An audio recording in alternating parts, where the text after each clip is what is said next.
Panic at the Disco was formed in 2004 by school friends Ryan Ross and Spencer Smith, who were later joined by Brendon Urie and Brent Wilson. The band began in the suburbs of Las Vegas as Ross's project to develop his songwriting, with Smith on drums. They rehearsed in Smith's grandmother's living room and covered Blink-182 songs. But it wasn't long before Ross heard Urie's unique vocals and agreed that he would make a great frontman and lead singer. Needing a bassist, they brought in another school friend, Brent Wilson, and started writing their own material. Before Urie joined, the group went through a couple of different names, Pet Salamander and Summer League Rock. But after Urie came on, he suggested naming the band after a lyric in the song Panic, taken by a shared favorite band, Name Taken. Panic at the Disco. Though the original line was clearly inspired by the British band The Smiths' own song Panic, with its lyrics about burning down the disco, Panic at the Disco's sound was more influenced by bands like the previously mentioned Blink-182, as well as My Chemical Romance, Queen, Third Eye Blind, and Counting Crows. But their main influence, and Ross's obsession, one that would pay off, was Fall Out Boy. Despite their shared influences and hometown camaraderie, the initial lineup of Panic at the Disco wouldn't last long. To find out how this gang of school friends, formed out of a love for the same music, would end up being a one-man band, stick around to the end of this video.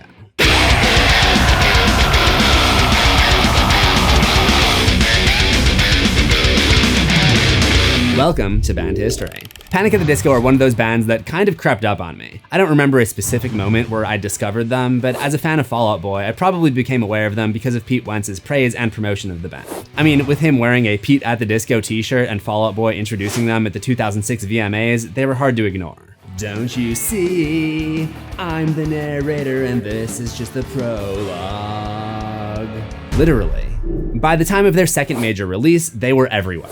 Despite what critics said at the time, Panic's sudden rise to fame was earned because of their catchy songs, memorable lyrics, dapper style, and standout live performances. But that kind of impact is hard to sustain, especially when you reach the peak of pop stardom. To find out how lead singer Brendon Urie went from alt-rock figurehead to duetting with Taylor Swift, we have to take it all the way back to where it started. Sit back and relapse, everybody.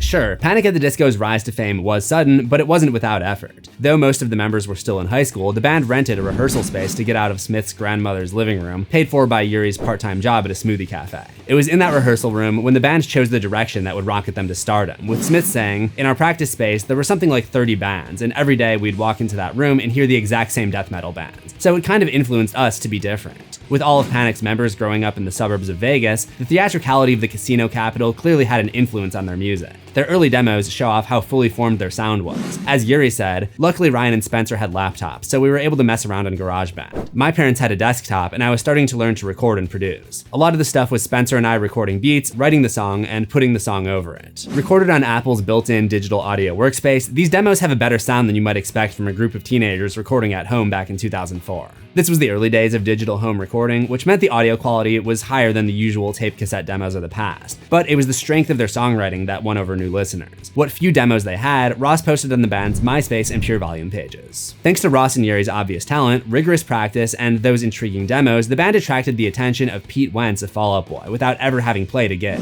Ross said, "I heard Pete Wentz had just started a label and was looking for bands, so I sent a link to our Pure Volume page in his journal, just asking if he would listen to the stuff. I figured it was a long shot that he'd ever hear it, and wasn't really expecting him to contact me about it. A few days later, he sent me an email saying that he wanted to hear more. And at the time, Fall Out Boy was recording their second record in LA. Pete drove down for the weekend and just sat in on a band practice. After that, we started talking to John at Fueled by Ramen as well, and signed sometime around December." While that sounds simple, there's a lot more to the story. Ross was a huge fan of Fall Out Boy and a regular poster on the fledgling social media sites like LiveJournal and MySpace. He idolized Pete Wentz, and rather than sending Pete a link, the truth was Ross was a regular. Some might say constant poster on the Fall Out Boy community message boards, publicizing his band with links to their music. That's not to say that the songs weren't worth listening to. It was obvious to Wentz that these kids had talent, but without Ross's extremely online approach to publicity, Panic at the Disco may never have gotten noticed. As a result of Ross's push, in December 2004, Panic at the Disco signed to Wentz's new label, Decadence Records, and they all dropped out of school to focus on their music.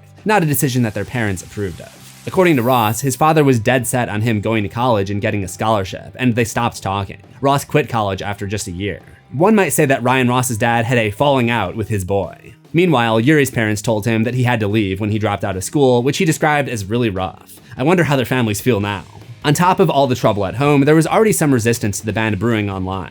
Once their signing had been announced, the band knew that the road to their first album was going to be an uphill battle. According to Ross, instantly we entered this high-pressure zone. People were already making assumptions about what kind of band we were and what our album was going to sound like. Were those people on message boards and MySpace back in the day right? What was the album going to sound like? Well, Panic's first release would go to great lengths to not just address those critics, but to prove them wrong.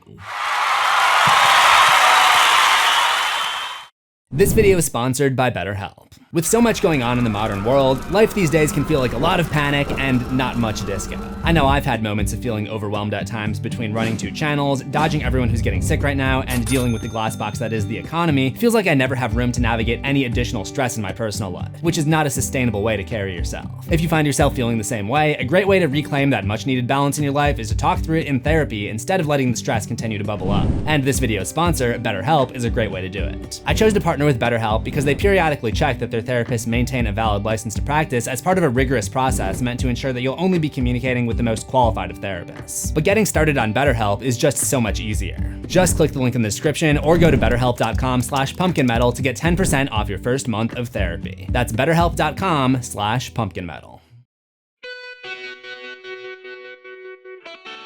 With just a handful of songs and the pressure of a major record contract to their name, Panic at the Disco needed to get writing, and that wasn't as easy as it sounds. According to original bassist Brent Wilson, we're writing a record that was for an actual record label, but we're practicing next to like these heavy metal bands next door that are blaring this music, and we're trying to write our record and can't focus because we have people covering Disturbed songs like right next to us. Urie confirms, every band sounded basically the same, this post-hardcore nu metal stuff. The walls were really thin in our practice space, and on each side of us it was those kinds of bands. We were trying to compete with that.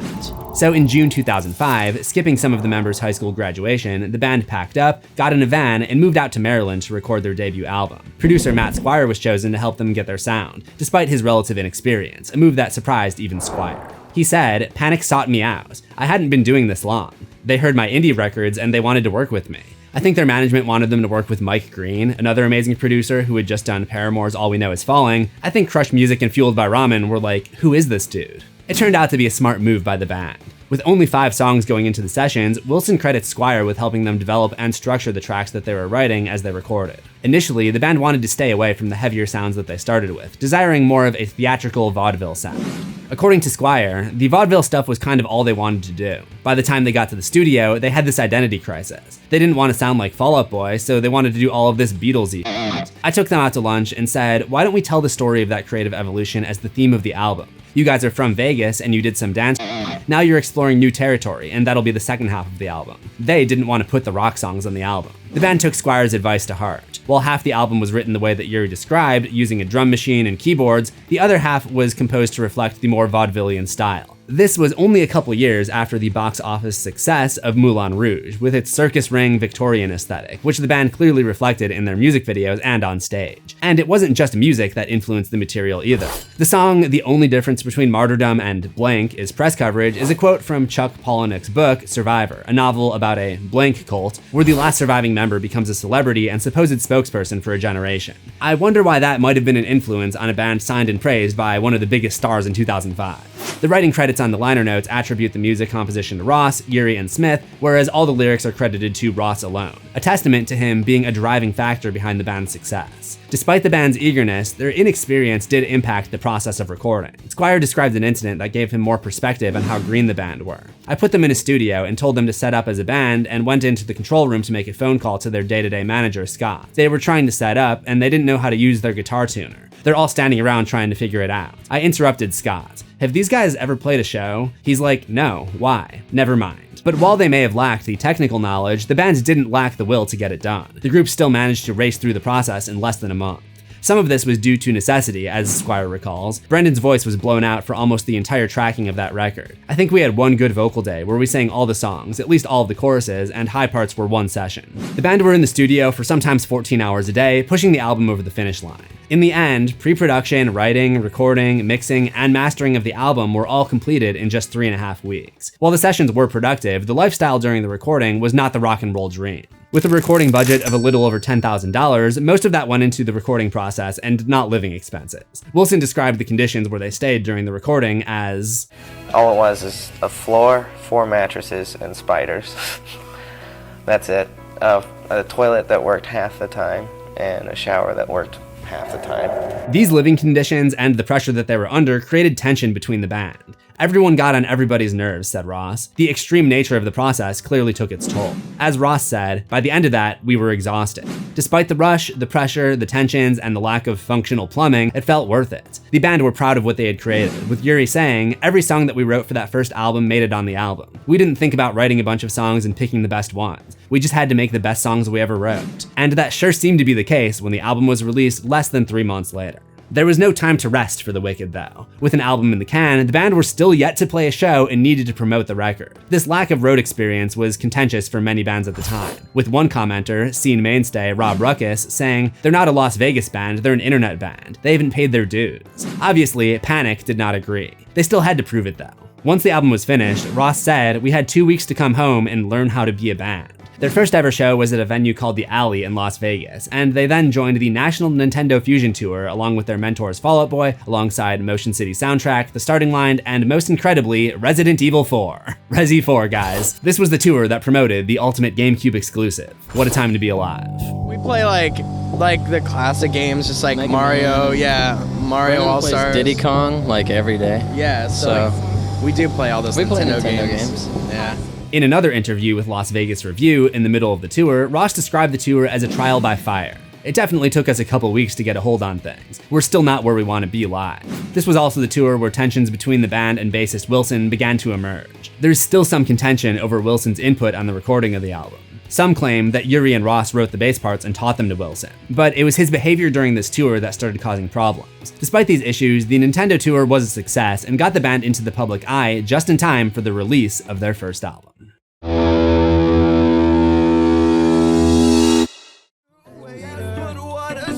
What a shame the poor groom's bride is a whore. I chime in with a haven't you people ever heard of closing a goddamn door? No. A Fever You Can't Sweat Out was released on September 27th, 2005, and it is one of the most classic emo pop punk albums ever. The vaudeville cover design, the theatricality, the wordy, tortured lyrics and song titles, the catchy material, Urie's vocal delivery, Fever embodied what Panic at the Disco's influences had set out for them, like a distilled version of a flourishing emo sound. It's a thematically cohesive debut, and stylistically feels like a concept album, even if it doesn't have a story. The introduction and intermission tracks give it a side A, side B, or rather Act 1, Act 2 feel, while the scratchy, distant pianos that pop up here and there spell out those film soundtrack influences Ross had described. It's hard to believe that it was made by a bunch of teenagers who had never played a gig, all in less than a month. It's easy to look at Fever in hindsight now and say what an impact it had, but it didn't look like that right away. Initial sales were slow, with the album debuting at 112 on the Billboard charts. The critical response was also pretty tepid, with Johnny Loftus of AllMusic writing that there's nothing unique inside, neither in their formula nor the vaunted and sticky production. The always correct and never wrong Pitchfork gave the album a 1.5 rating, asking, where does one begin with this steaming pile of garbage? Other reviews were more positive. Kerrang even gave the album 5 stars. But all of these reviews seem to have overlooked the audience that was waiting for Panic's music. All they needed was the right introduction. To arrange that, 5 singles were released over the course of 2 years to promote Fever. The first of which, the only difference between Martyrdom and Blink is press coverage, was released alongside the album and became a regular set opener, reaching number 77 on the charts, but a music video was never made for it. The second single, on the other hand, did get a music video. And without it, Panic at the Disco might not have ever become as famous as they were. Though the single release was in January of 2006, the I Write Sins Not Tragedies music video didn't come out until that July. But when it did, it was an instant success. The video features Brendon dressed as a ringleader, crashing a wedding with an entire troupe of circus performers, revealing to the groom that his bride is a whore. The video has now become the calling card for Panic at the Disco.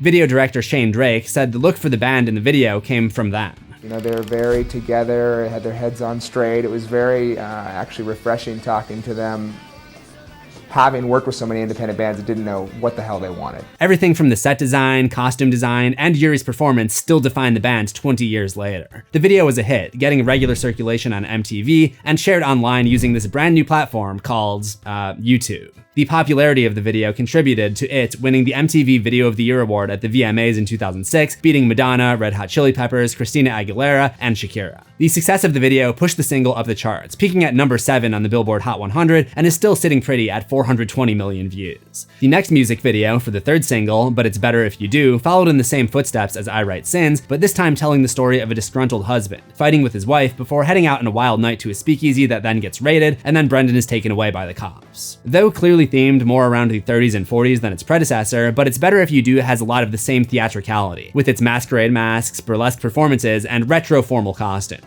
Though different, it cements the presentation that the band were going for that would be maintained in their future live shows. Lying is the most fun a girl can have without taking her clothes off was the next music video, set in a world where people walk around with fish tanks on their heads. But when two people shatter their own tanks, they're put out to sea, where they're then revived and come together. Despite the out there premise, it still kept the formula set by previous videos with the early 20th century costume design and vehicles. The Build God, Then We'll Talk video that followed was focused on another white-faced mime, similar to the one in the I Write Sins Not Tragedies video. But this one is about a self-described porno mime who performs, well, you can guess. The mime begins a relationship with a woman that quickly unravels, resulting in the woman having a mimed affair with an imaginary lover. The similarities of a lover who cheats on clowns has drawn comparisons with the I Write Sins video yet again, with some fans saying that it's actually a prequel to it. Though more surreal, these videos still followed a similar aesthetic to the others, with period costuming, stage sets, and a vaudeville look. The consistency of presentation during that fever era is still impressive, and all of the videos seem like part of the same whole. However, it was the success of the I Write Sins video that propelled the album, with Fever peaking at number 32 on the Billboard charts in 2006 as a result. But it didn't stop there. In 2015, the album was certified double platinum by the Recording Industry Association of America, meaning it is still Panic at the Disco's best-selling album to date. With their popularity rising, the band supported The Academy Is on their worldwide Ambitious Ones and Smoking Guns tour, and it was on this run of gigs that tensions came to a head within the band.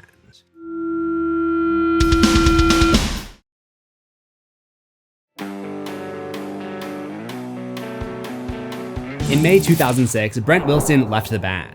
Despite the group posting on their website that the split was amicable, there were rumors that this was not Wilson's choice. Ross was on record saying, "It was a decision that we all came to as a band, but only a few months later, the split appeared to be more acrimonious," with Wilson claiming that they had fired him via phone call and did not apologize. In response, the band claimed that Wilson did not write or play any of the bass parts on the record, resulting in Wilson claiming that he did and taking the band to court for a cut of the album's royalties. Much has been said of this initial split in the band, mainly that it was an indication of things to come, but the consensus in the years since seems to be that Wilson was certainly fired, but from the outside looking in, it was likely justified. According to Squire, Brent was their bro. He wasn't competent as a bass player, but I think they were okay with that because in the studio it was cool. I think he started not showing up live. They had to do what they had to do. I remember talking to Spencer about it. I was the last holdout of, no, your chemistry, work it out. But he wasn't stepping up to that level of professionalism. Beyond that, nobody but the band and Squire knows Wilson's level of involvement in the writing and recording of the album. Looking back on it now, it sounds like a tale as old as rock bands like the Beatles or Iron Maiden, where one musician just isn't of the same standard as the rest. Where Panic was concerned, Wilson was replaced by John Walker, who the band met while on tour with The Academy Is, where he worked as their regular guitar tech and videographer, though his tenure wouldn't last long either. With the new lineup, Panic at the Disco embarked on their brief debut headline tour of the US, running from June through August of 2006. After wrapping the tour at Lollapalooza in Chicago, the band played a now infamous set at Reading Festival in the UK, where they turned a hostile audience around. Playing to an unforgiving afternoon crowd, they were greeted on stage with a hail of projectiles, one of which, a plastic bottle, hit Urie in the face, knocking him unconscious. To the crowd's amazement, Urie recovered and continued with the set, saying on mic after returning to the stage, "You can't take me out." As a result, they won the crowd over, even covering Radiohead's Karma Police to wild applause. Ross said afterwards, "It was an awesome set other than the bottling. It's the most people that we've ever played for." Having gone from completely untested performing musicians to being bottled on one of the biggest festival stages in less than a year, the band were more than ready for the next major headline tour. The Nothing Rhymes with Circus tour was a major step up in Panic's stagecraft. Working closely with the Lucent Dossier Vaudeville Cirque, each gig was a full-on performance, complete with vaudeville costumes, goth clown makeup, a troupe of dancers, a set designed to look like a big circus top, stage tricks, and a general 19th century aesthetic that matched the album design and music videos. The growth of the band is easy to see in live footage from this tour. Though still young and developing, there is real confidence in the band's stage presence. The fact that such an ambitious and intricate stage show had been pulled together in such a short time is equally impressive, and a testament to the band's understanding of how presentation goes hand in hand with music. After a year, non-stop touring and promotion for the album had been a success. Going from obscurity to an award-winning, Billboard-charting band so quickly is something very few bands have achieved before or since. Exhausted from the process, however, the band finally took a break in the winter of 2006, when they would begin developing ideas on where they would go next. Work on the follow-up to Fever began in March 2007. The band had been under a lot of pressure to prove themselves prior to the release of the first album, but now they had to somehow follow up that huge success. With expectations high, in March 2007, Panic did what a lot of artists have done before and isolated themselves in a cabin to write. 2 months later, they left the cabin and returned to Los Angeles with 4 songs and the concept of a love story as the theme. At this point, the project was tentatively titled Cricket and Clover. More songs were written, and producer Rob Mathis was selected to help track this new album. The new songs were worked on and performed at concerts that summer, but somewhere along the way, the band lost interest in the material that they'd been working on. By July, they had ditched everything previously written for Cricket and Clover, and started from scratch on a whole new idea. Ross said to MTV at the time, "We wanted to approach these songs in the most basic form. We wrote them all on one acoustic guitar with someone singing. We moved into a cabin in the mountains, then we went to LA, and then we worked there for a while. And then we came home a month ago and got into our old rehearsal studio where we wrote the last record, and we've written a bunch of songs since we've been home. I think it's the most fun and happiest we've been since we started." This change in approach when the album was almost 3/4 done meant that Ross referred to this version as their second album. The reason behind this change in direction was due to writing one of the most famous songs from the eventual album during those early sessions. It was conceived by the whole band in a few hours, not just Ross, who was credited with the bulk of the composition on the first album, and ended up sounding happier and more positive than the other songs that they'd been working on.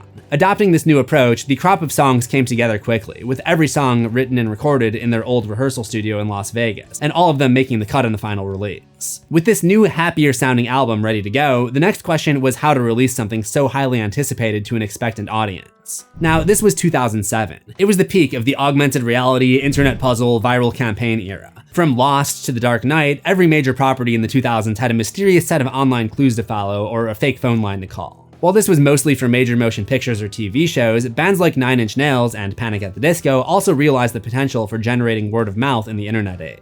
Beginning with a snippet of the first single played in an episode of Heroes, Panic followed this up with a cryptic message on their MySpace page, stating, "And so it begins." This led fans to the landing page for their website, which had a set of boxes, some of which had letters while others were empty, like a game show. The fan consensus was that the phrase these boxes spelled out was "You don't have to worry," with some assuming this was either a clue to or the actual title of the album. A few days later, the first single was revealed, followed by a rough mix of a different track on the album that was posted to their MySpace for 24 hours, gaining 45,000 listens before being removed. Set photos from the forthcoming single's music video hinted at the album's title, with band members wearing sashes with the name written on them. Finally, Pretty Odd was formally announced by Atlantic Records, along with the reveal of a new band logo. A new logo that did not have an exclamation point. I joke, but this was hot news at the time. After an album title with altogether too many periods and the removal of an exclamation mark, people wondered what the band's deal was with punctuation. Regardless, fans were pissed, though it didn't last long, as the release of the new single and video would announce a whole new vision for the band.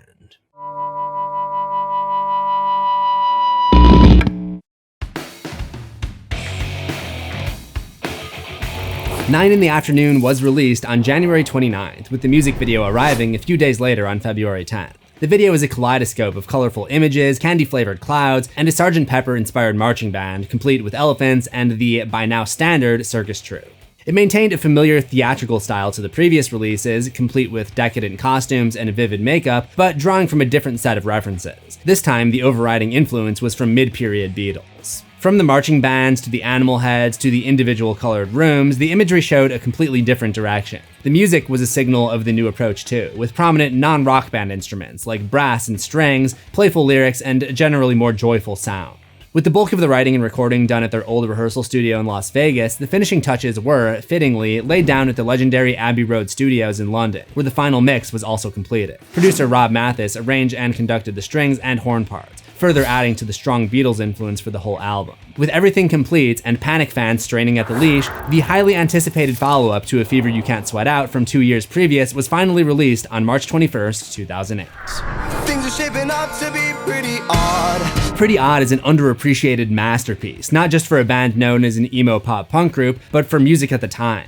It was a risky departure from the sound that made them famous, but one worth taking. Some people will probably be surprised by my picking this album as Panic's magnum opus because I don't normally care about folk music, but separating timbre from the content of the song, I think the songwriting here is the best. And the balance between folk and rock elements work in a perfect way. That Green Gentleman is a great example of the whole sound for the album. Sure, the Beatles influence is the most obvious, with the harmonies and bright chorus, but you can hear the process of writing and recording for the project all in one song. It starts with an acoustic guitar, how Ross said most of the songs in the album were written, the album title is in the first lyric, there's more experimentation with tempo changes, a less precise and heavily produced electric guitar sound, and a total absence of synths. The video is another psychedelic trip, as the band climb out of a singing Russian nesting doll, then have younger versions of them climb out of themselves in the same way, culminating with those kids getting into a giant nesting doll with old man versions climbing out at the end, ultimately painting some kind of cycle of life metaphor. These videos, along with the record itself, kept the same 19th century visual aesthetic and even had similar scratchy interludes like on Fever, but Pretty Odd is an expansion of the band's sound, rather than a complete reinvention. It feels like the band stating, much like the ones that were a major influence on this album, that they can do different things and aren't just a clean-cut boy band. That they have the creative chops to pull off something like this. The band were quick to dismiss the Beatles comparisons though, with Ross saying that we didn't want to do a Sgt. Pepper's thing, and Walker adding the Beatles comparison is more accurate, but like Ryan said, we never had the intention of doing that. But this seems a little disingenuous given the video for Northern Downpour. This was a mid-tempo song with a gentle piano, abstract lyrics, and that distinctive vocal arrangement. Plus, the music video featured the band sporting mop-top bowl cuts, using the same 60s instruments as the Fab Four, and playing the song out in a field. If they were trying to avoid the Beatles comparisons, this was the wrong way to do it. Refuting these influences seemed to be a response to fan outcry that the band had changed too much. But if you're going to emulate a pop band, why not emulate the one that's still releasing #1 singles 60 years later?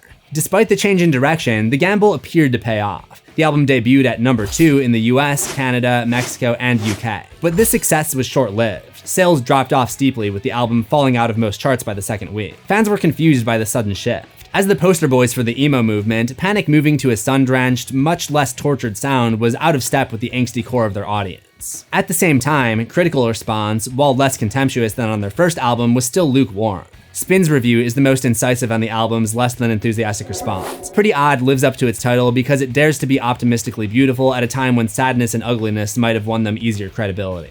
While most outlets praised the band's desire to do something different, they also criticized it for too closely imitating a different era of pop. Bear in mind that these were the same publications that praised an album like Christina Aguilera's 1940s-inspired Back to Basics for the same reason. No pleasing some people, I guess. Panic promoted the record throughout 2008 as part of the Honda Civic Tour alongside previous touring buddies Motion City Soundtrack. Much like the rest of the album, the stage presentation for the Pretty Odd Tour was one of flowers, fairy lights, and Victorian theater. The elaborate makeup and dark burlesque aesthetic of the previous album was gone, and the vibe was overall more folksy and upbeat. The band also worked with a couple of charities to make the tour as eco-friendly as possible, another move that was ahead of their time, with acts like Billie Eilish today ensuring her tours are as close to carbon neutral as possible. The material for the tour consisted of tracks from both major releases, which must have been quite a contrast for the audience given all of the dark imagery of the first album and the bright cheer of the second. A live album of this material, Live in Chicago, was released on the 2nd of December of 2008, which also included a DVD of behind-the-scenes extras and the mini-documentary American Valley, where they drive around in a 60s Volkswagen bus and sing Beatles songs.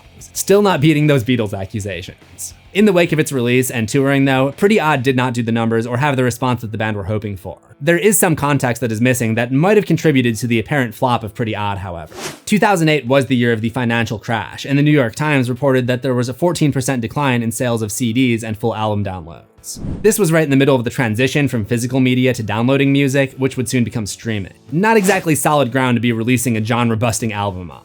But despite all of the creative whiplash, poor reviews, angry fans, and bigger economic picture, in hindsight, Pretty Odd stands head and shoulders above Panic at the Disco's other albums. It's the product of a band firing on all cylinders, working at the peak of their powers, interested in seeing how far they can stretch themselves. Regardless of how close to its influences it runs, those influences are some of the best in pop history. To even approach that level should have been worth applauding, and looking back now, it's even more impressive. Like when Weezer released Pinkerton, an album that was initially panned by critics and over the years fans defended and is now considered one of the greatest albums of all time, I've always thought that the same would eventually happen to Pretty Odd. It hasn't yet, but maybe it still can? It's a largely ignored album today, with most people just associating the band's name with the first album. But Pretty Odd proves that they were much more than that, and they had far greater potential. Oh, and Mad as Rabbits absolutely rips. All of this is to say that Pretty Odd is Panic at the Disco's magnum opus. But given the stormy seas that the band were having to sail, what would they do next?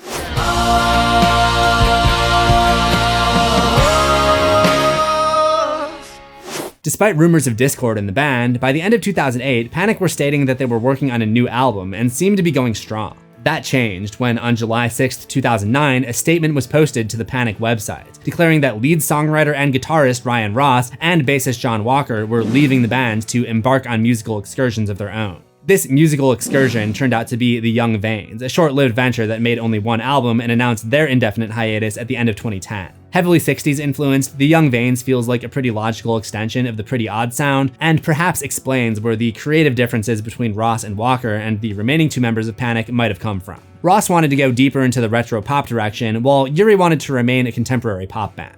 As a result, Panic at the Disco was cut in half.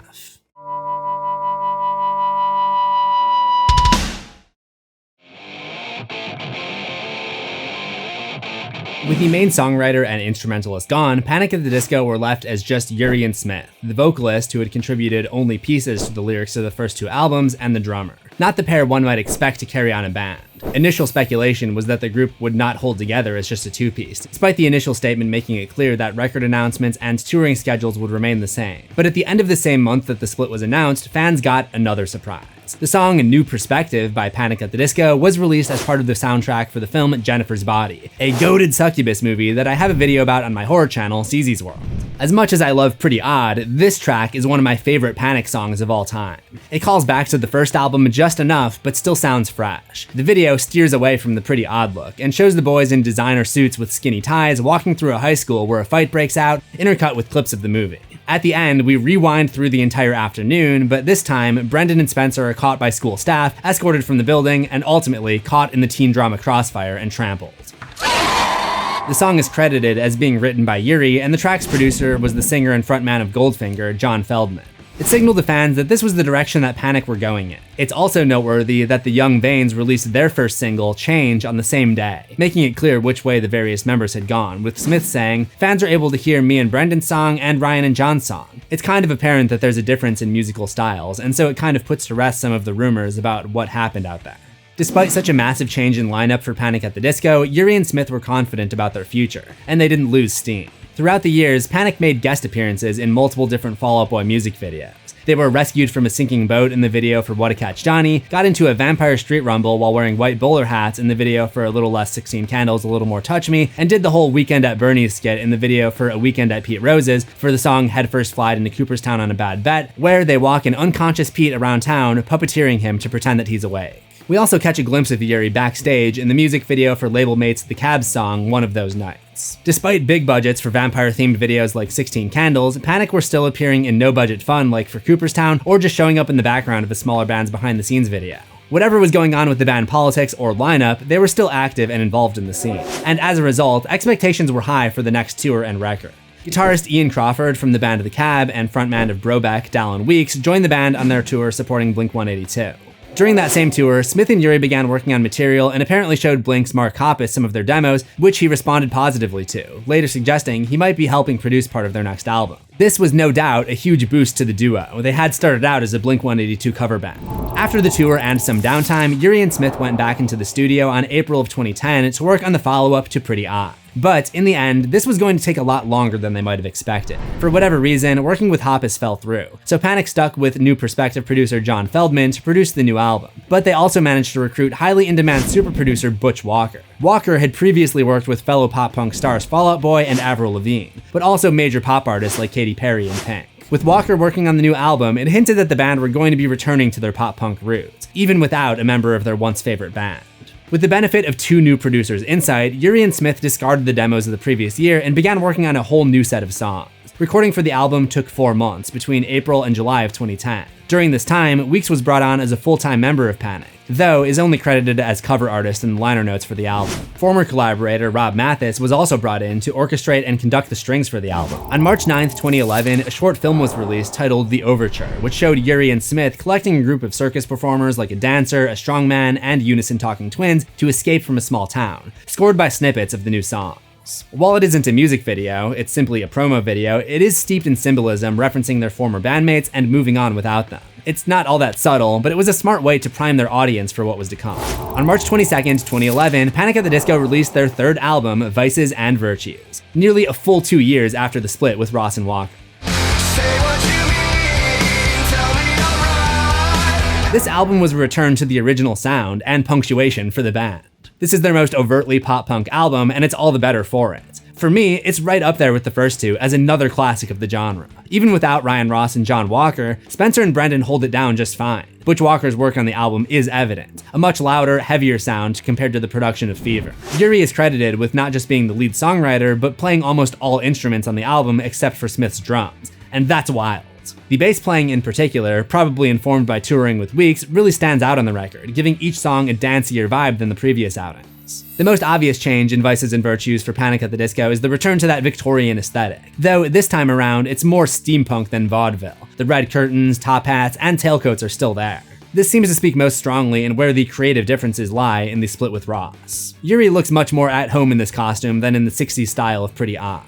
This is most apparent in the record's debut video, The Ballad of Mona Lisa. The first single was released just prior to the album launch, and it feels like the band planting their flag back in the ground. Telling the story of a murdered man getting justice after revealing his killer via note from a little girl, the video has echoes of I Write Sins from the Victorian dress, the eyeliner, the setting with wood walls and bare floors, the theatricality, and even the same director, Shane Drake. This return to form was definitely appreciated by fans too. When I saw Panic live in Minneapolis in 2011, someone in the crowd handed out Mary Did It cards to everyone before the show, which we all held up when they played Mona Lisa, as a reference to the video.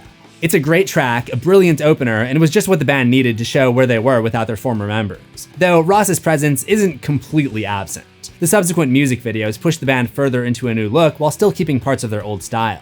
In Ready to Go, Urie and Smith are in a modern rehearsal room before traveling through a door to a 50s garage. Then they're rocketed back to Earth to perform an umbrella-twirling dance similar to the MGM movie musical Singing in the Rain. The following video for the single, Let's Kill Tonight, is basically a tour movie intercut with footage of a live performance of the song, shot in high-contrast black and white. And sometimes they show shots of graveyards. Because, you know, it's called Let's Kill Tonight.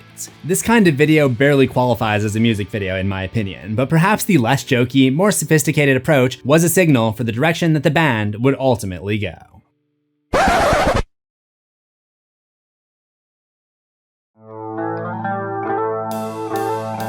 When it comes to my favorite Panic tracks, one of the strongest contenders is Vices and Virtues' album closer, Nearly Witches, a dark and angular song in the verses that explodes into a huge chorus. It's the only song that features a credit to Ryan Ross because it was a holdover from Pretty Odd. It fits here though, and the Mona Lisa reference acts like a perfect bookend along with the opening track. This speaks to how much thought and effort went into the production of this album, making it, as James Montgomery of MTV said at the time, at its very core, a studio album.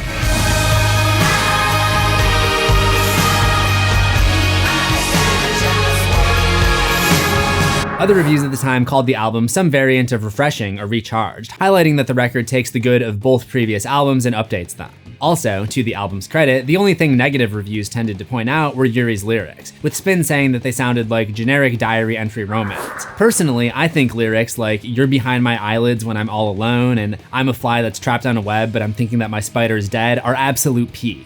Overall though, the response was positive from the press and the fans. The album release was followed by a set of major tours across Europe and North America between January and June of 2011. This too was a return to the Fever era, with smaller stages and an overall more theatrical approach. Instead of the big top presentation though, now it reflected the steampunk look seen in the music videos and album art, with rusted metal apparatuses, pipe organs, a tattered fabric backdrop, and Urie back in his trusty waistcoat. The band even continued dropping new songs after the release of the album, the first being Come On, a collaboration with another punctuation-obsessed band, Fun, and the second being the track Mercenary for the Arkham City video game. Touring with Resident Evil 4 and being featured on Arkham City, if nothing else, Panic is a band that should go down in video game history. Because of all of this, alongside live performances on shows like Conan and the song Ready to Go prominently featured in the Smurfs movie, Vices and Virtues was a success. Though it didn't approach the numbers of the first album, it surpassed their sophomore effort and is seen as a successful example of the band getting back on track after a second album slump. It didn't make them kings of the world, but it certainly proved that Ross wasn't the sole reason that the band were successful, even if he did write the best song on the album. But this wasn't the end of the question over what or who Panic! At the Disco actually were. At the end of their 2012 tour, it was announced live that work had begun on Panic's fourth album, but that record wouldn't appear for another year. Just prior to the band going into the studio for the next record, touring guitarist Ian Crawford announced his departure in a series of backhanded tweets, stating that here's your chance to say goodbye and sorry, but I want to bring back real, genuine music. I don't want to get rich or die trying. While it was kind of a shock to fans, he was never officially declared as a band member, only a touring guitarist, so Panic's lineup still consisted of Urie, Smith, and Weeks, for now. On July 15th, 2013, Panic's fourth studio album, Too Weird to Live, Too Rare to Die, was announced, accompanied by the single and music video for the song Miss Jackson. Signaling another shift in direction, the sound of the single was more electronic, heavily featuring synth and drum machine beats alongside the token pop-punk guitars. The music video was a change in direction too. In it, Brendon is seen in a rough-looking motel on the outskirts of Las Vegas, watching Static on a TV and sporting a Peaky Blinders haircut with a sparkly jacket. The video implies his character has killed a woman in the room as part of some sacrifice to a cult, which Urie drives out to see in the desert. After a spiritual exchange with a strange showgirl, he's handed a sword and decapitates the chick. It's dark, sinister, and there's less of the circus freak fun of Panic's past. With This as the lead single, it seemed to be a statement about the new approach for the album. The follow-up single, This Is Gospel, reinforced this vision with another beat and synth-heavy song and a video that dispensed with sets and costumes altogether, favoring a black backdrop, and Urie in just a plain white shirt fighting with a group of surgeons to free himself from the operating table, a wooden coffin, and being tied up in rope. But 2 months prior to the album's release, Spencer Smith, the founding drummer of Panic at the Disco, announced he would not be joining his bandmate on the remaining live dates to promote the new album. Smith cited an ongoing substance abuse problem that he was in recovery for as the reason for his departure. Urie confirmed this with a note on the website, saying, "It's become evident that Spencer still needs more time to take care of himself," but confirmed the tour and album release would continue on without him. He addressed the elephant in the room too, saying that "my band has been through a lot," referring to the multiple lineup changes over the 8 years the band had been performing. Dan Palovich stepped in as Smith's replacement for the remainder of the tour, but like so many members of Panic before him, Smith would never return to the band.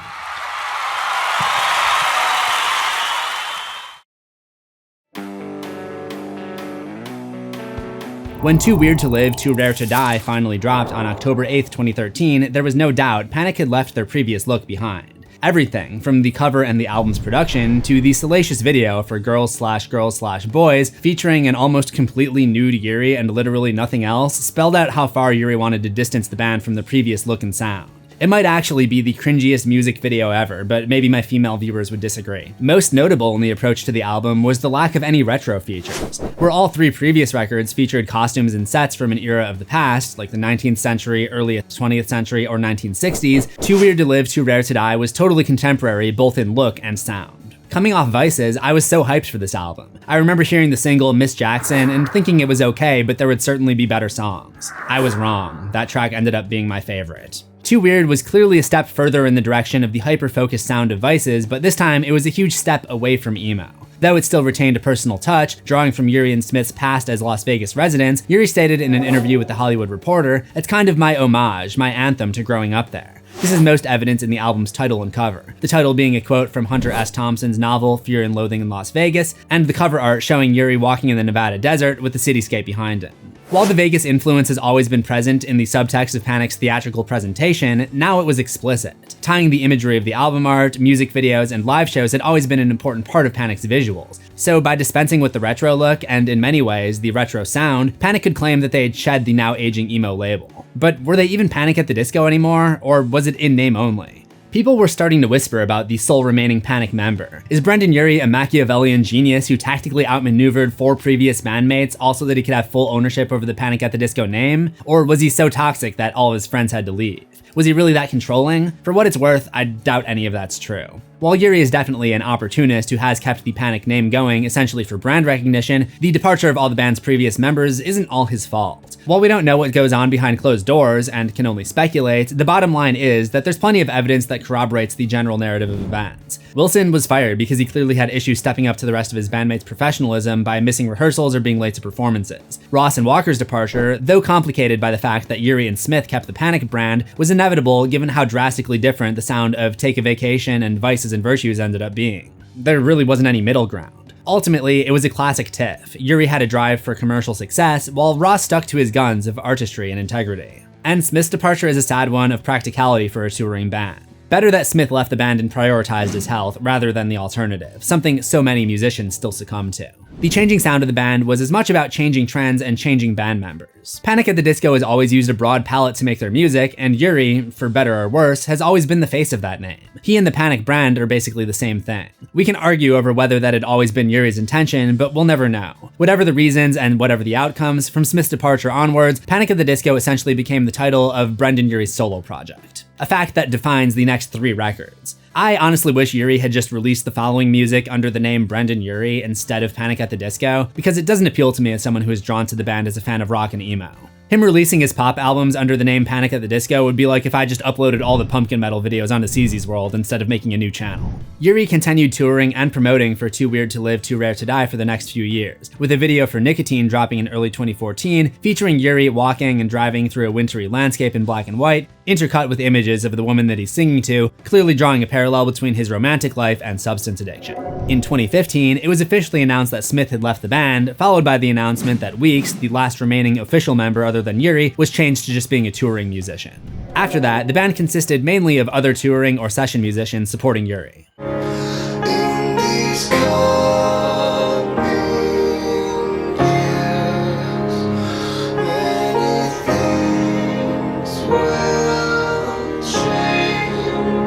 Despite it now being a solo project, that didn't stop Urie. He stated in a brief interview from September 2014 that work on a new album had begun. Speaking of interviews, this also feels like a good point to bring up one major aspect of Panic's history that sometimes gets overlooked. Panic at the Disco were masters of controlling their own narrative. Through all the major points that we've looked at throughout their history, from before they were famous until it essentially became a solo project, despite criticism from the press, their fans, and the general public, they weathered the storm a lot better than a lot of the pop stars of that era. And there is one neat explanation for how they accomplished that. During the research for this video, a majority of the sources about Panic that feature direct quotations from the band are from MTV's website, and specifically, most of these articles were written by one James Montgomery. Montgomery was a staff writer for MTV News in the 2000s and is now an editorial lead for Amazon, but back in the day he was one of the major contributors to the success of the emo movement due to his relationship with Fall Out Boy bassist and Panic at the Disco's label head, Pete Wentz. Given the massive amount of press that Panic got in their heyday, it says a great deal that a lot of their first mentions or even exclusive information about album releases, lineup changes, tour announcements, and just backstage gossip were always published by not only MTV, but via Montgomery.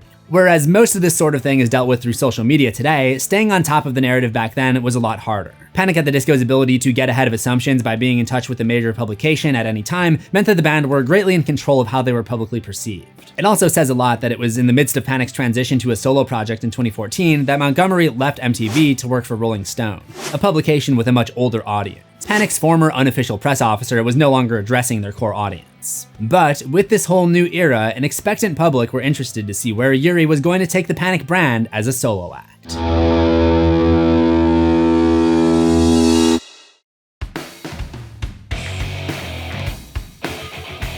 On April 20th, 2015, we got the answer to the question looming over the Panic fandom in the form of Hallelujah, a bombastic, all-out pop single with a music video inspired by the video game Monument Valley. Taking the Panic brand's, or maybe just Urie's, obsession with retro aesthetics to new depths, the Hallelujah video takes it all the way back to the medieval period, filled with fantasy dungeons and cathedral cloisters, as Urie pursues a fleeing fair maiden as she makes her way through a labyrinth, intercut with him singing in a confession booth.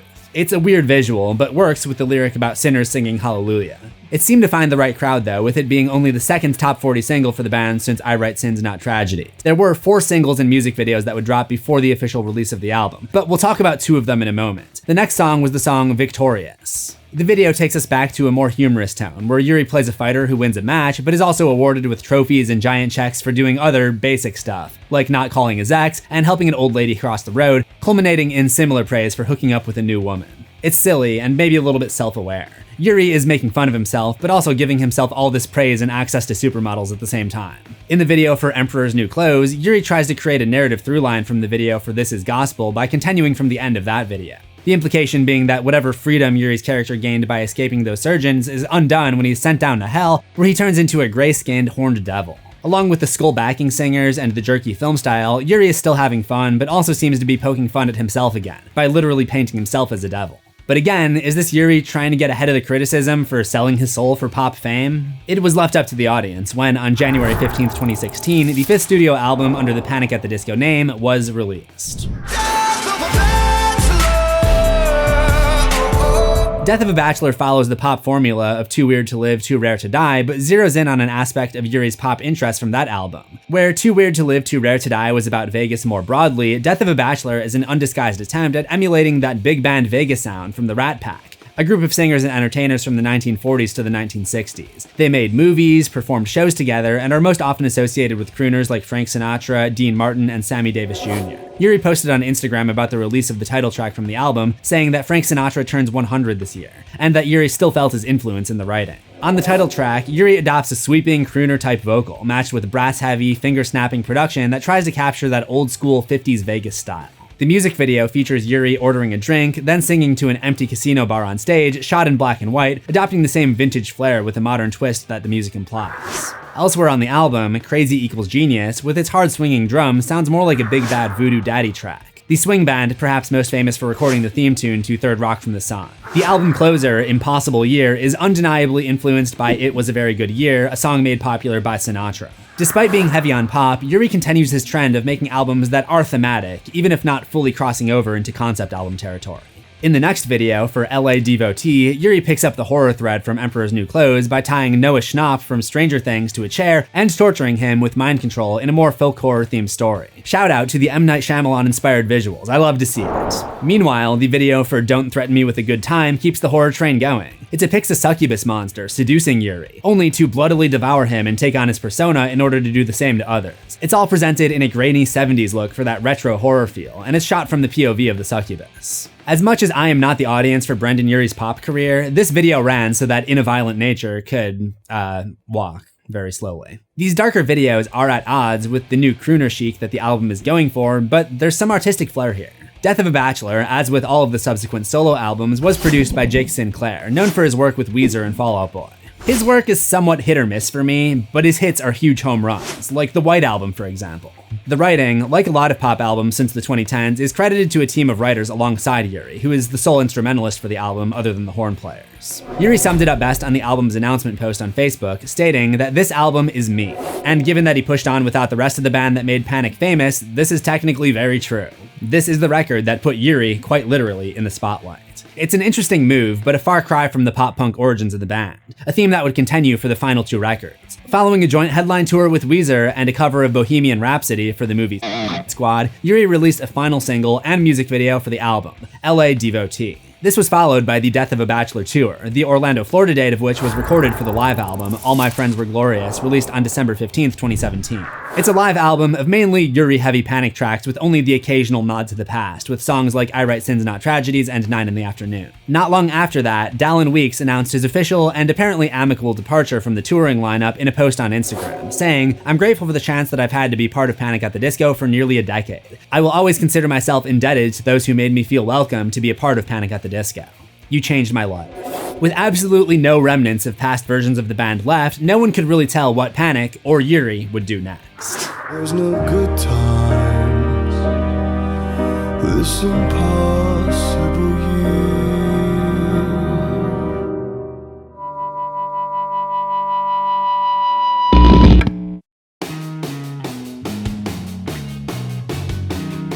In March 2018, after 3 years of album promotion for Death of a Bachelor, tours, lineup changes, and generally living the pop star high life, Panic released 2 new songs, Say Amen, Saturday Night, and A Silver Lining, as part of an announcement of a 6th studio album, Pray for the Wicked, and an accompanying tour. Singles and music videos for the songs High Hopes, Hey Look Ma, I Made It, Dancing's Not a Crime, and King of the Clouds followed, most of which arrived before the album. Now, you can probably tell, but this album isn't my favorite, so sorry if I don't sound as enthusiastic about this one. Pray for the Wicked uses much of the same writing and production team as Bachelor, but where the previous album had some elements of personality to it, inspired by Urie's love of the old crooners and the big band Vegas era, Wicked is just pretty much a generic pop album. The music videos are more about Urie than ever too, with the video for Say Amen telling the story of Urie stealing a demonic key, maybe a reference to the Emperor's New Clothes, and fending off squads of heavily armed mercenaries, only to be undone by the standard hot woman showing up at the end to take the key off of him. The video does its best to make Urie look like an ultra-violent mix of John Wick, James Bond, and some Ryan Reynolds Netflix movie lead. 5 months went by without much to talk about, but on August 27th, 2018, the High Hopes video was released. It's just Urie walking, first on the street, then up the side of a building, as amazed Angelinos take pictures. Then he joins his band for a jam on the roof. What band? I don't know. Who are these people? It feels like the message here is that Brendon thinks very highly of himself. And on that note, if there is a theme to this album, it's little more than Urie having a great time and reveling in his fame and success. This is seen in the music video for songs like Hey Look Ma, I Made It, where a puppet version of Urie plays out a whole rock star story arc, leaving home, finding fame, falling into typical rock and roll vices, then climbing back out to be a success again. A story that gets picked up in the following single, Dancing's Not a Crime, whose music video focuses on the same puppet enjoying the success by performing to a sold-out stadium crowd. The only hint of caution on the album comes in Dying in LA, where he mourns others who haven't made it in the show business that he's clearly dominated. Where once there was energy and texture and a scene to comment on Panic's lyrics and videos, Urie's transformation into a slick and featureless pop star makes it hard to elaborate on the material here. But it might just hint at Brendon's character, or at least his choices. The arc from alternative indie kid, figuring it all out, to borderline superhero seems crazy in retrospect, but looked at another way, it explains a lot. Brendon has always depicted himself as the main character. If we think of it as an arc from circus ringleader to James Bond-like leading frontman, it's essentially the same persona. But while making the whole Panic brand about yourself might feel good, it doesn't offer much for an audience to sink their teeth into. Pray for the Wicked doesn't have the same creativity and emotion that made early Panic so great. At least in my professional YouTuber who made a spin-off channel about music opinion. Having said that, it's the second best-selling Panic album, and Urie's only other record to reach #1 on the Billboard charts, so what do I know? But nobody knows you now when you're dying in LA. It was not long after this, on April 26th of 2019, that Urie's transformation into a bona fide pop star was confirmed when he collaborated with Taylor Swift on her single Me. A move that would have been unimaginable 13 years prior when Panic at the Disco were riding high as emo heirs to the throne and Swift had just released her first album of Nashville country music to similar acclaim. Me, and its accompanying music video, is the purest kind of contemporary pop, depicted as a pastel-colored fever dream. The video is a grandiose production of mass excess with huge extravagant sets, crowds of extras, multiple costume changes, and tons of CGI. While Panic had won video awards in the past, even to that point, their music videos had their limitations. This was the big leagues of high production videos. And yet, Urie slips into the middle of this decadence of visual production and the slickness of the Taylor Swift sound without missing a beat. The effortless way in which Urie and Swift could coexist in 2019, compared to how far apart they were in 2006, doesn't just say how mainstream both the Swift and Panic brand had become, but how all the different rivers lead to that mainstream today. To survive and grow in the music industry once upon a time, you had to build an audience and then expand. Both Panic and Taylor found immediate success in their initial releases though, which meant that growing as an artist was the same thing as growing your audience. This resulted in them moving out of the genres that they started in so that they could achieve more mass appeal. In May of 2019, not long after the Swift-Urie collaboration, and less than a year after Pray for the Wicked was released, Urie hinted during an interview after winning Top Rock Song and Rock Album at the Billboard Music Awards that he was writing new material, and there would be a new record soon. In November of that year, Panic released the single Into the Unknown to coincide with the release of the Disney movie Frozen 2. It was a cover of a song from the film, and it was played over the end credits. To go from Hey Look Ma, I Made It to singing the closing track for a Disney movie feels a little too on the nose if you're telling the story of how Panic at the Disco became a pop act, but that's literally what happened. The music video is just Urie singing on stage, intercut with Frozen 2 clips, which is not that different from the New Perspective video, but at least that had an original narrative storyline, and a cat fight, so there's really no comparison. Despite Urie's comments, there was a minor delay to the release of what would be Panic at the Disco's 7th and final album. Given that his initial comments were made in 2019, and we all know what happened in 2020, it would be 2 years before that album would finally arrive.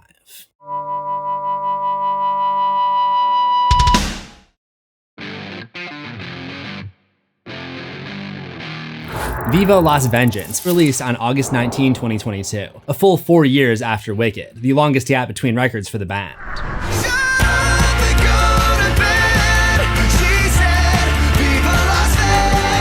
The album was announced in May of that year on a new website called Shut Up and Go to Bed that pretended to be a sleep calculator, but instead hinted at the release date of the album. The album launch was promoted with the release of a title track single and music video, which followed Urie's penchant for bloody violence and morbid imagery, like the bloodbath in the video for Say Amen. Urie performs the song with the band in an old-fashioned TV studio, like the Ed Sullivan Show, only to be eaten by the piano that he was playing, which may have been part of his imagination. Now shut up and go to bed. See you tomorrow night. But more than this, it actually hinted at a different approach than the previous two albums and a return to the retro-inspired sound, more like old school Panic. I actually listened to this for the first time to make this video, and it's honestly not as bad as the previous two. At least this one is more pop rock instead of just pop. It has that old musical theater theatricality to it. Probably not on the level of the original trilogy, but I need more time with it. It might be kinda good. Don't let the light go out. Don't let the light. Don't Let the Light Go Out contains vintage girl group bass drum breakdowns made famous in songs like Leader of the Pack, and video shot on grainy, scratched black and white film where Urie drives a vintage car, reliving the journey that seemingly ends in a crash. Likewise, the video for Middle of a Breakup has all the trappings of a 50s, 60s performance, complete with mechanics working on classic cars, diner milkshakes, and bubblegum pink in an obvious nod to the movie Grease as Urie navigates a troubled relationship. There's a return to a more guitar-focused sound too, and a move away from the prominent electronic beats and synths. Urie even explains to the LA Times that we did this whole record on a tape machine. When he says we, I'm gonna assume he means himself and the producer. Or, as we'll see later, maybe he just developed dissociative identity disorder. There's also a heavy 70s glam rock vibe, with clear references to bands like Thin Lizzy in Star Spangled Banner, but the overwhelming influence seems to be Queen, a band that Urie has professed a love for since the beginning of Panic. Every guitar solo sounds like it was performed by Brian May, complete with those trademark stacked harmonies, while Urie's falsetto vocals, performing alongside and being eaten by a piano, gives off that Freddie Mercury vibe that so many frontmen want. Though, less the being eaten part. That part gives off more of a Mario 64 vibe. Then there's God Killed Rock and Roll, which sounds more like Panic's version of Bohemian Rhapsody, with its multiple tempo changes, wailing guitar, and massive harmonies. The video for Sugar Soaker keeps up the retro approach, with Urie enjoying a 60s-styled party, passing out, and dreaming of becoming a pop star, all while making callbacks to vintage pop culture like ELO, Frank Sinatra, the Stax record label, and Grease in the lyrics. Old friend Pete Wentz even makes a brief cameo. But it's the video for Do It to Death that seems to be the most self-aware. It tells a pretty explicit story of an overworked and exhausted Urie doing just one more show, then takes it to the limit and explodes on stage. Then, in a black and white finale, he is bid farewell by friends and family, then given a funeral as he's seen pushing a piano up an infinite slope.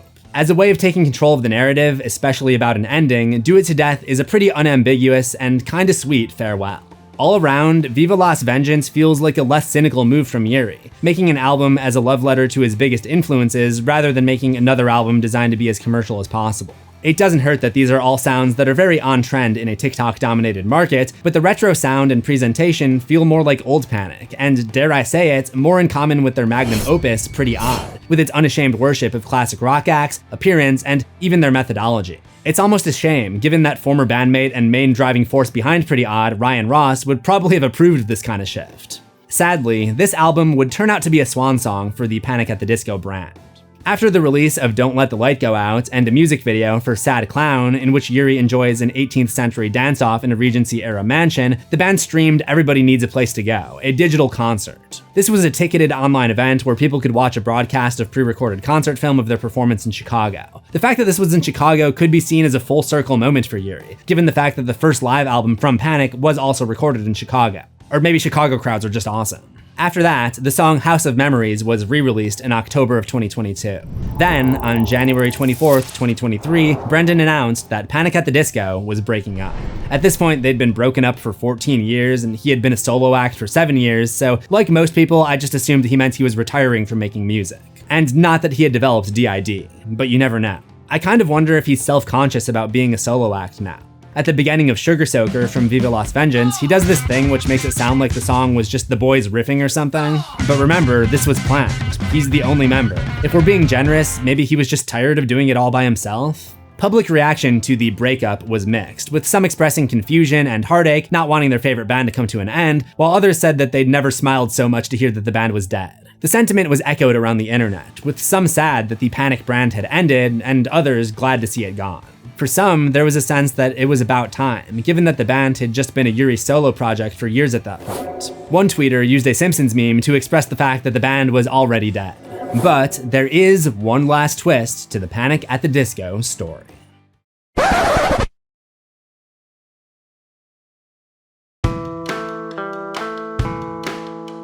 In October of 2024, fans were surprised to see Panic listed as an artist for the next year's When We Were Young festival, performing the whole of A Fever You Can't Sweat Out alongside fellow label mates, pop punk acts, and influences like Weezer, Blink-182, and Avril Lavigne. So, a year later, in October 2025, I, of course, was there to see their headlining performance. And I was not prepared for the rush of emotions as Urie and a new backing band took the stage for the first time in forever, played Fever and a collection of pop hits, blew fans away with onstage theatrics, and invited his old friend Spencer Smith back to the drum set for an I Write Sins encore. Shortly after the hometown comeback show, Panic teased a new 20th anniversary re-release of the debut album with unreleased demos and artwork to be released January 23rd, 2026, and some fans have speculated that it could be the dawn of a new era for the band. They wouldn't be the only dead acts given new life after a When We Were Young performance either. That festival is really living up to its name. I just hope if the band is revived, it's more Panic and less disco. Stay plugged in by subscribing to Pumpkin Metal for more than just punk and metal, let the bell toll for notifications, and I will see you in the next one. Until then... Shut up and go.